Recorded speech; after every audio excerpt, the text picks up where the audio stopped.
Hey, everybody, this is Maxine Taylor with your astrological overview for October 2022. Before I go into that, I am so excited to be able to tell those of you who have been asking me, when is your money book going to come out? Here is the proof. Today is October 1st, 2022. On October 5th, this book will be available on Amazon as well as my website, MaxineTaylor.com. In this book, I share with you the step-by-step program I use to help you release your programming, your subconscious programming relating to money, which has created whatever your situation is now that you would like to change. Very, very simple, very powerful. I've done this for decades and it works. So, and if you would like your own face-to-face Zoom session with me, it's a 3-hour session. I will walk you hand in hand through this book. And it will be customized for you. It will be you and I on screen, face-to-face on Zoom.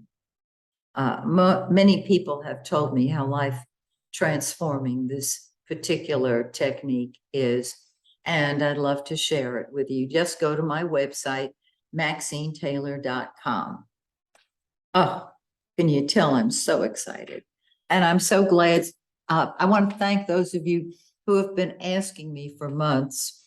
And of course, Mercury's going to go direct, thank goodness, on the 2nd, which is tomorrow.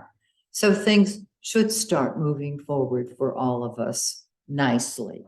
So let's talk about what's going on astrologically this month, because we got a bunch going on.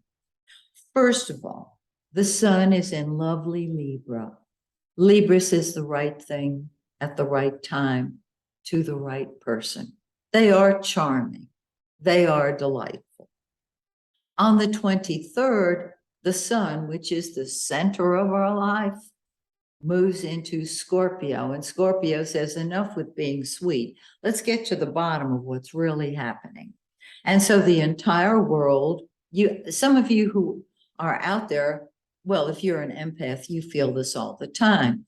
The change in energies when the sun changes signs, the change is palpable.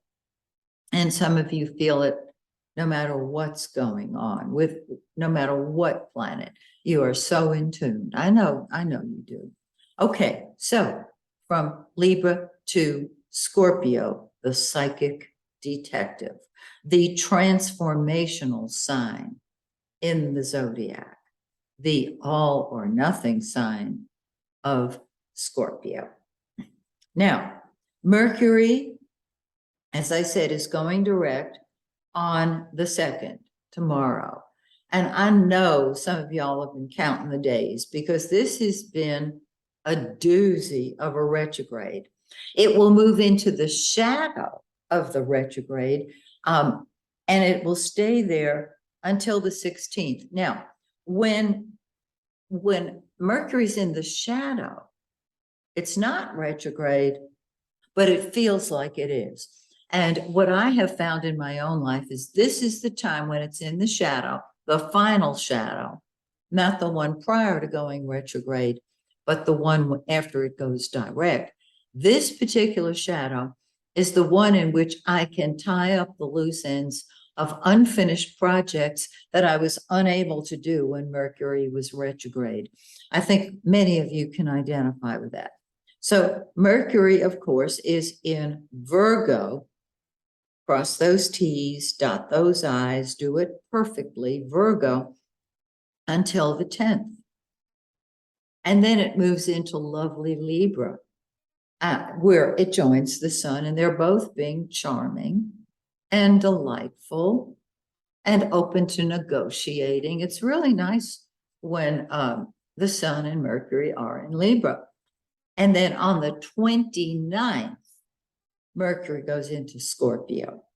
And that is when now this is the whole world.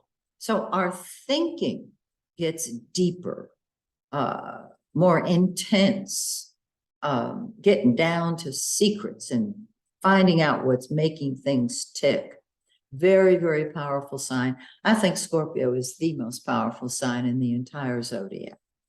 Okay, Venus, the planet of love and beauty and art, and yes, money, is in Libra, its own sign. And so Libra loves balance and harmony. They don't want to fight. Well, their opposite sign is Aries. And so at times they will step into the ring and you'll have an Aries on your hand. However, Venus is in Libra, and it is a lovely placement for Venus because Venus in Libra wants harmony and balance and love. On the 23rd, Venus moves into Scorpio, okay? And this is very powerful because Scorpio is very intense, and Venus is the planet of love, and Scorpio is passion and sex and transformation. And so it's not that lovely balance anymore. It's the intensity of the love. Pretty powerful. And Mars, good old Mars, has been in and will be in Gemini. And Mars is action and energy wherever it is in your forecast, in your horoscope. That's the area of life that comes first to you. It's what you'll fight with and fight for. Now, Mars is in the shadow of its own retrograde. On the 30th, it goes retrograde. Now, the difference between Mercury retrograde and Mars retrograde is night and day. When Mercury's retrograde, everything is confused. Communication, correspondence, transportation, our mouth and our minds are not working in sync. Mars is action and energy and the ongoing energy of life. And we see this in business very often when Mars goes retrograde, commerce and industry. When Mars goes retrograde, nothing happens. There's no forward movement. The energy pulls back so that in a couple of months when Mars goes direct, it's going to go direct with a bullet, it's really going to go direct. So, and Jupiter, of course, is retrograde. Jupiter is the greater benefic. It is money, it is joy, it is love, it is expansion, it is our principles. It's been in Aries and is in Aries till the 28th when it backs up into Pisces, its own sign. And so the blessings, the God-given gifts that Jupiter brings, we will have to wait until Jupiter goes direct in a couple of months. Okay, but we got to keep focused on the current month or, it'll be crazy. All right. Now, the new moons and the full moons. This is very, very interesting to me because I see the power of the new moon and the full moon. The new moon this month is a solar eclipse.